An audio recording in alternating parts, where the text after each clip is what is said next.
आजपर्यंत नेते घोटाळा करायचे आणि जनता मूग गिळून गप बसायची. बघितलं होतं, ऐकलं होतं. आता प्रशासनातले अधिकारी पण 50-50, 60-60, 100-100 कोटींचे घोटाळे करायला लागले. मग नंतर एक गोष्ट लक्षात आली, हे राजकारणी जे घोटाळा करतात हे प्रशासनाच्या मदतीनंच, म्हणजे हे सगळे चोर आहेत.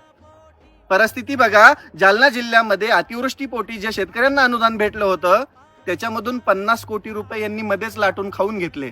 अरे लाजा वाटू द्या.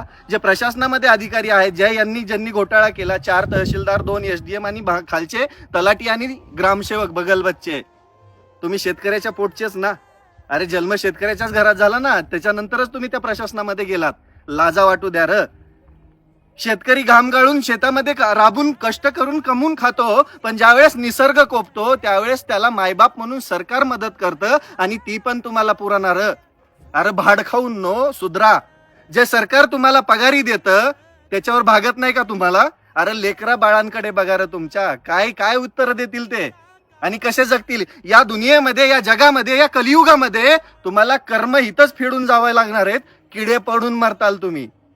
आणि ही वस्तुस्थिती आहे. मला बरेच जण म्हणतात, सर तुम्ही शब्द वापरताना व्यवस्थित वापरत जावा. अहो या असल्या नालायक वृत्तींना शब्दच नाही, यांना जोड्याने हाणलं तरी कमी आहे. अरे निसर्ग कोपला, अतिवृष्टी झाली, सरकारकडे दाद मागितल्यानंतर मंजूर झाला. जो काही पीक विमा म्हणा किंवा जे काही अनुदान येणार होतं मंजूर झालं आणि त्याच्यामधून बोगस शेतकरी दाखवून 50 कोटी रुपये लाटले. लाजा वाटू द्या र. आणि कुठे ठेवणार आहेत रे पैसे? तुमच्या 13व्याला गोडाचं जेवण घालणार आहेत, त्यामध्ये पण कोणता हायफाय मेनू नसणार आहे. आणि तुम्हाला जे सरनात जाळणार आहेत ना, त्यात पण पैसे नसणार आहेत. हे अधिकारी ज्यांनी घोटाळा केला ना, थोडं लाजा स्वतःच्या जीवाला. आणि सरकारला माझी विनंती आहे, कृषी मंत्री साहेबांना जेव्हा विचारलं तेव्हा म्हटले मला एक कॅबिनेटची मीटिंग आहे अर्जंट, मला या विषयावर बोलायला वेळ नाही. आमचा कृषी मंत्री तर झाकणझुलाच आहे.